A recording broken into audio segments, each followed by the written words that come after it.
Hi, Todd here with Interview Expert. Today I'm going to go over what I think is a very vexing interview question that people get confronted with, and it's almost one of those questions where it's impossible to come up with a good solution in the interview if you're caught cold on it. So I want to go over this question, so hopefully this helps you out in your job interview. So one of the most difficult questions you can face in an interview is, tell me about a time you solved a problem. How did you go about doing it? So the reason this question's so tough is most people don't think about problems they've solved. They're just not in the forefront of their mind. So if you haven't thought about it and come up with your story in advance for this question, it's going to be a challenge for you. I'm going to give you or walk you through a scenario in my own life and how I felt like I solved a problem and did a good job. And so hopefully this will help trigger for you some thoughts on what would be a good problem or a good solution that you came up with for a problem in your own. The time I solved a problem that I felt was really meaningful, I was hired as a marketing director for a business-to-business firm. The company had about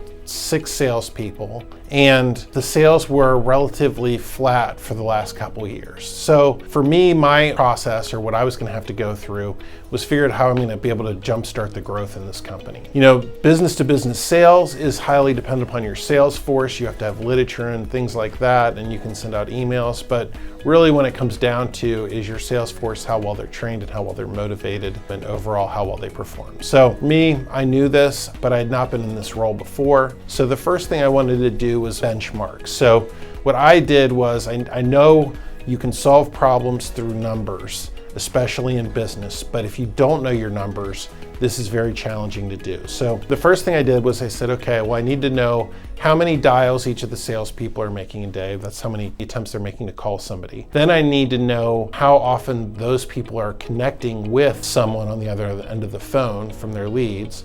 And then how often that lead that they get on the phone, they're able to convert into a meeting.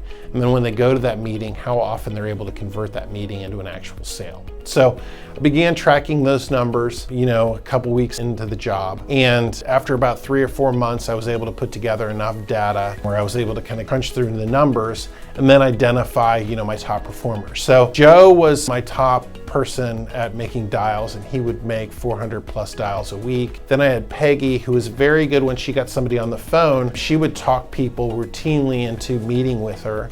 And then finally, I had Bob, who, if you got Bob in a meeting, he was going to be able to close that meeting at a much higher percentage than the rest of the people. Bob was a slightly higher performer than the other people, but like Joe was able to make up for it by just his raw amount of activity. But obviously, if I could help Joe become more like Bob or more like Peggy, then I would be able to increase the output of my sales force. What I did was I went through with each of the people and said, well, okay, Bob, how are you able to do these meetings so much better? So I listened to his sales pitch and learned the things he was doing, how he was closing, the things he was offering, things like that, how he would build rapport. And obviously there were intangible things that you might not be able to teach other people. His personality was, very gregarious, and he was, extremely likable individual.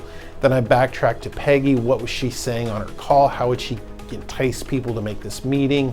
I learned from her. And then finally, Joe, why was he so motivated to make so many calls? I found out that he would go from, he wanted to have a ski trip, and then once he made enough money for the ski trip, then he would be on to wanting to put a deck on his house, and then he would be motivated to do that. So I learned about his motivation. So through then basically giving all of my salespeople the best training on what the best people were doing, we were able to greatly increase the output with the same sales force for the company.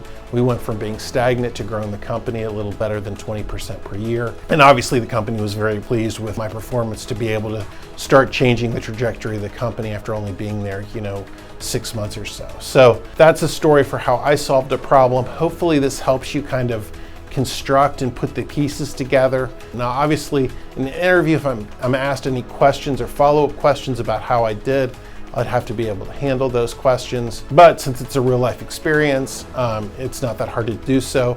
Really, the trickiest part about coming up with interview answers is having them in the front of your mind, kind of knowing what you're going to say, having rehearsed it. That just gives you a much better result and you're much more fluid. So if you would like more content like this, please click the subscribe button below. We'll have more updates on a weekly basis. Thanks and have a great day.